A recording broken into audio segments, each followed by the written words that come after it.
Larry Good. Well, you know, I was thinking as I was coming up here. Yeah. First of all, I listened to bluegrass in the car, and I hardly ever listen to bluegrass. I thought I'd just get in the mood, you know.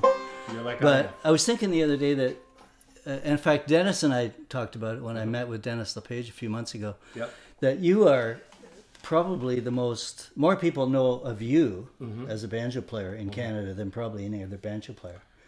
Probably. Yeah, probably. I would imagine, because there's not too many of us. Right. You know. Right. You know. Did you use a pickup in those days? You know, I never ever graduated to a pickup. When you were playing with the band and you got drums and bass. Oh, you mean is there any in the monitors? Well, we had huge monitors. Yeah. We had great big monitors. We had a monitor man, and I just. You had your own mix. I had my own mix. We did have drums and keyboards and electric guitar. The electric guitar player was standing right behind me, so I heard a lot of electric guitar. Right. But I adapted to it. It was hard to adapt to, but I did. How did it affect your playing, do you think? Well, I play hard. I'm a hard player. Right. I still. You still play hard. You dig in. I dig in. I don't fool around with it.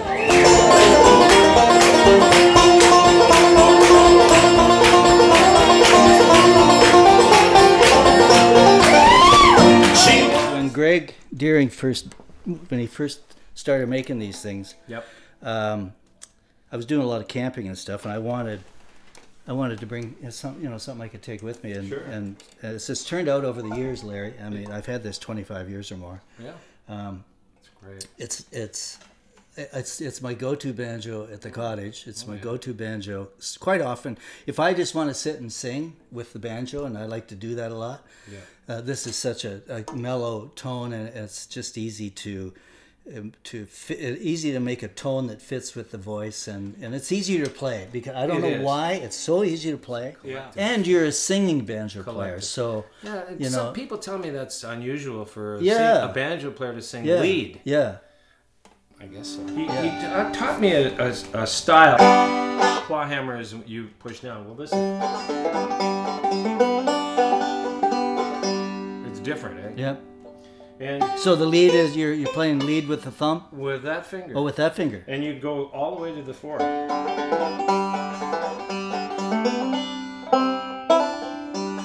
I recorded a song called "The Rag and the Fiddle," which we did on one of our records. So can you tab that out? Eh? Can you tab that out? No, I don't know how to write. Oh, do you read tab? I don't read a note. Not a note. Not a note of anything. So how'd you learn? By ear. Just by ear. The boys bring a song to the band. Yeah. And they say, "Okay, Larry, you're gonna have to do a solo. Yeah. Half a solo in the third time through. And you work it out." I just kind of work it out. It was like when I did the Lightfoot sessions. You know, when I did the dance records. So did he let you? Did he give you the track ahead of time, Gord? I heard the track. How many times? A couple of times. Just a couple. A couple of times in the studio. Yeah. In the studio. You never heard the track before. We were all there. Yeah. We did it all live off the floor back in those days. Oh, right.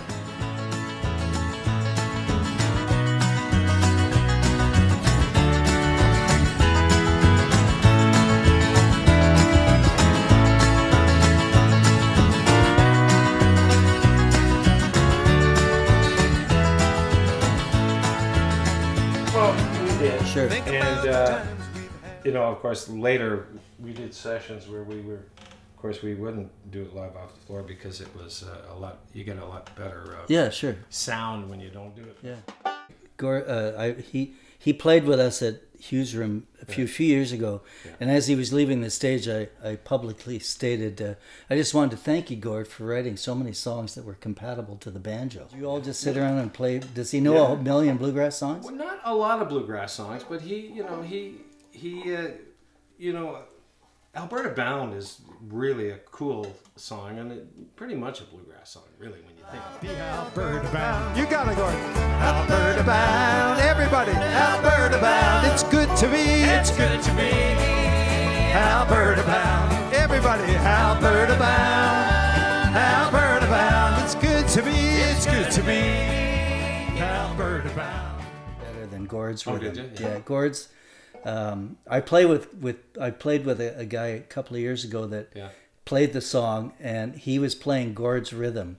And I like it. I didn't like it because it wasn't as compatible to the banjo as the basic boom chicka that you and the boy and the brothers do. Yeah, yeah. So it's a different different feel. You know. No, it's just a different feel to a great song. You know. I think the instrumentation too, when we started playing Alberta Bound, it was recorded 4 times by the Good Brothers. Yeah. Alberta Bound. Yeah. I think that doing, like Bruce always says, we're going to keep recording until we get it right. Right. But I think that the instrumentation, having banjos and the auto harp and the guitar and mandolin and fiddle, because we have them as well. Right. I think that lends itself to speeding it up a little bit, changing the melody or the tempo of the song. No, we always like to speed things up. But, well, you know, you're a banjo player. You can't play. And, you know, you can't play a sad song on the banjo. No. Or can you? No, not really. Well, not really. I can't. Well, no. I'm not that good, you know. Oh, you're good. No, you're good. That. Don't kid yourself. So, you know, I first saw you play. I don't know. Were you with the boys at El Mocambo? Because you would have been too young. Yes, I was. Really? Yeah. What year did you... Well, I was... In 1970, they were James and the Good Brothers. Yes. Still, when I joined the band. Oh, you were. You joined that early. And I was on the first album, the James and the Good Brothers album. Okay. And James had decided to move on. He moved out west. Actually, I think he went to California. But then he ended up out west. And then I joined the band full time. Yeah. So we would play the Riverboat, the coffee. Yes. Riverboat Coffee House, and a couple other places, and we were just starting to start playing around, and then we the El Mocambo was one of our that was one of our big Well, I was I was down there often in those days. I just lived in Cabbagetown, so we'd stroll over and stagger back. You know. Sorry, I'm a busy man. No, that's fine. It's probably my lawyer. Yeah. Saying, who are you meeting with? Are you recording this? Yeah. What do you remember about Carlisle? The Bluegrass Festival? Carlisle Bluegrass Festival? Well, I remember the first Carlisle Bluegrass Festival. There wasn't very many people. Right. But Bill Monroe was there. Wasn't Ralph Stanley there? Ralph on the Sunday? Stanley was there with Ricky Skaggs. Skaggs at that time played with Ralph Stanley. Right. In his band. Also, there was John Hartford was there as well. The Dillards. Brian Bauer was there? Brian Bowers, the auto harp player, yeah. Man, he was amazing. And then there was the Dillards that were there, and Doug Dillard was there separately with his. And were you playing on that bill as well? I was there as well. And who was the MC? The MC was Don Bird. Are you sure? Because I've had this discussion. There was an Australian guy that had the Australian hat, and I've been trying to find out who this guy is. I know Don was the MC. You might be right. Subsequent years. He was, I think, after that. Because I know that who that was. Well, I was at that festival. Were you? I only had enough money for the Saturday. Oh. And if you recall, the power went out. Yes. And so I felt ripped off. Wow. I wasn't the only one I felt, because they wouldn't let us in to hear any of the Sunday. That's crazy. And crazy because I think we ended up missing probably the whole evening, or a good hour, 2 hours, because the PA system blew the thing down or something. And and the lineup was good. It was a very exciting time, because the Circle album had just made the splash. They were playing Rollin' in My Sweet Baby's Arms on Chum FM. Wow. It's all of a sudden it was just a really charged period of time in the history of bluegrass and country. And we kept playing there right up until we had. I guess we had other commitments, and then we stopped playing there. And I'm not sure how long it went after. Well, they probably stopped paying you. Court. I think you're right about that. I think what happened was that we kind of played ourselves. Well, you got too big. No, you got out of there. And come on, Larry. Okay. He wasn't gonna pay a Canadian band what he had to pay. Just like in all likelihood, the American acts will sell a few more tickets, certainly, than Whiskey Jack ever did. Or the Good Brothers, it depends. I mean, if Ricky Skaggs comes up and does a festival, he's going to outsell pretty much anybody. But in those days, did Larry Sparks outsell? Nobody knew who he was. Nobody knew who these people were in the Hot Mud family, for example. I love these. That was one of my favorite bands, but I can't imagine how many acts or how many tickets they would have sold themselves. But well, and I don't mean to sound conceited about this, but we were probably one of the most popular acts on the bill. No, there's no question. And you know, on the Saturday night, I mean, I was in the crowd watching all of the debauchery that was going on out there, believe me. You know, and there was stuff going on that even you wouldn't have wanted to see. Probably. In the heyday of Carlisle. I mean, is that right? Well, for example, driving in one Saturday, or driving out one Saturday just to take a break, there was a bunch of bikers that had a pig roast going. They had a pig on a spit, and they were all sitting around, and dogs. There were like 12 dogs. Wow. And they were all horny. They were all worked up over this pig. The pig just got them all worked up. Wow. And that's when we thought, okay, Carlisle is on its way down. Yeah. So tell me, what during the early years when you were, you know, who were you listening to? A lot of Earl Scruggs. We did a lot of work with Earl Scruggs. Okay, tell me about that. We did a lot of touring with him, and I was really... it was really something. What a kind and nice man. Yeah. Actually, the whole family. And they've had some hard times. Well, you know, as you know. Yeah. But so him and his sons. Him and his sons were really great to travel and tour with. And Earl, there's a story. The last time we toured with him was a few years back. Actually, about a month before he passed. Mm-hmm. I decided that it was time for me to get his autograph.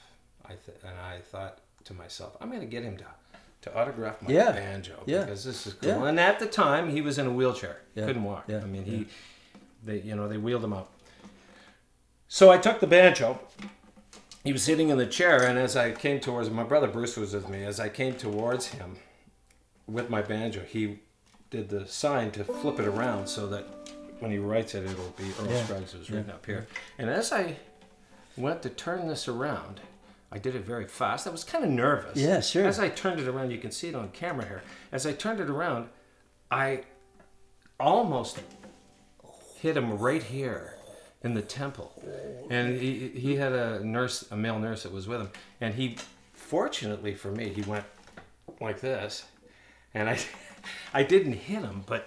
You would have been a trivia question. Well... Who is the banjo player that clubbed Earl Scruggs on the head with his banjo? And you know... They would have devoted an entire issue to that incident, to the whole incident, and you know, my picture would have been there. I would have looked angry. No, they would have hung you on that pine tree outside the Can office you in Maryland. imagine? And my brother Bruce still talks about that. You know, so you're a Scruggs guy. I think that I am. I've been told by other banjo players it's not really Scruggs style; it's a different style. I don't know why. But maybe it's my own style, I guess. Well, look, we're not born and raised in banjo country, so it was hard. For me. and it's Scruggs style banjo is to play it like Jim Mills or something. I mean, that's very difficult. I mean, a guy. Well, how fast? I mean, fast and speed. Clean. I don't have the speed. Larry, every note is exactly the same volume. I know. And he's playing at 150 beats a minute or.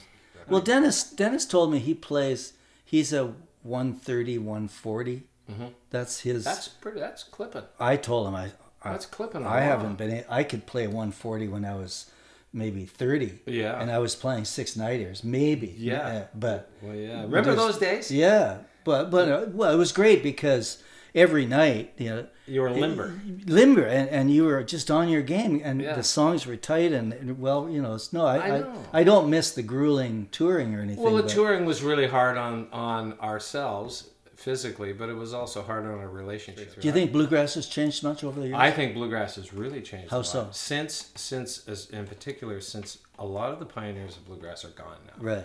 And there's a lot of new up and coming artists that it's. Bluegrass, I was listening to satellite radio the other day, and I was listening to bluegrass, and I noticed that a lot of the songs that are in bluegrass nowadays are basically country songs. Yeah. Some of them aren't even country songs. Yeah. Some of them are pop songs or older songs, new songs. So you know Curtis McPeake? Yes. Yeah.